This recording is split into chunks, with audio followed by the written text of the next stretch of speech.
The $800 billion Vanishing Act. Experts break down why Bitcoin is free-falling. By Mohammed, Bekkaoui.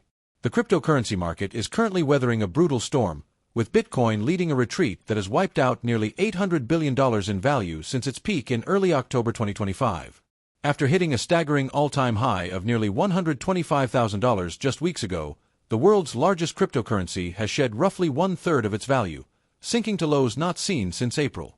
As Bitcoin hovers precariously around the low $80,000s, investors are asking one question: what happened?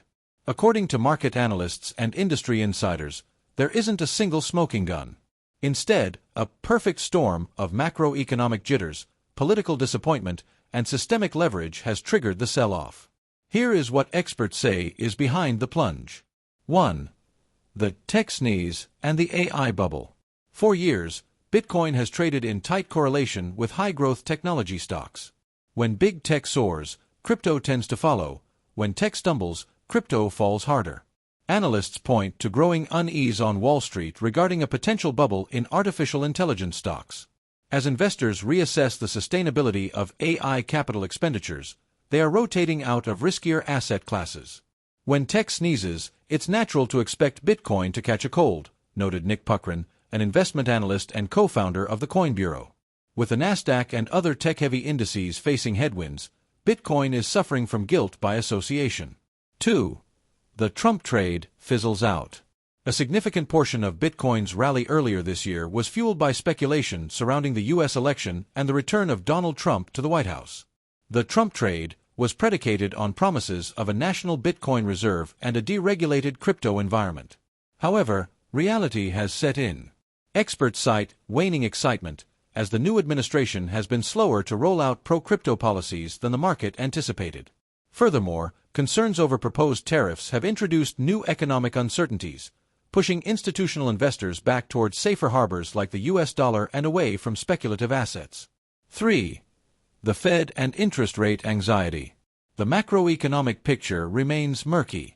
While many expected the Federal Reserve to aggressively cut interest rates by late 2025, signs of stickier-than-expected inflation and a complex labor market have tempered those hopes. When interest rates remain high, risk-free assets like Treasury bonds become more attractive compared to volatile assets like Bitcoin, which yield no interest. The future is uncertain. It almost feels like it's moving back to the question, do I even want to hold Bitcoin in this environment? Said Thomas Chen, CEO of the cryptocurrency firm Function. 4. The leverage trap. Perhaps the most technical driver of the crash is the leverage flush. In the run-up to $125,000, many traders borrowed heavily to maximize their gains, margin trading. When prices began to dip, these traders were hit with margin calls, demands from exchanges to deposit more cash or face liquidation. Unable to meet these demands, billions of dollars in Bitcoin positions were automatically sold off by exchanges. This forced selling creates a feedback loop. The price drops, more traders get liquidated, and the price drops further. When traders borrow heavily to magnify positions, any reversal triggers liquidations that accelerate the move, explained Nigel Green, CEO of Devere Group. The outlook. Despite the gloom, long-term proponents remain unfazed. MicroStrategy's Michael Saylor, whose company holds massive Bitcoin reserves, recently described the company as indestructible and urged investors to zoom out, noting that 20 to 30% corrections are standard during bull markets. For now, however, the market remains in extreme fear territory. Whether this is a buying opportunity or the beginning of a longer crypto winter depends on whether the tech sector stabilizes and if Washington can deliver on its crypto promises.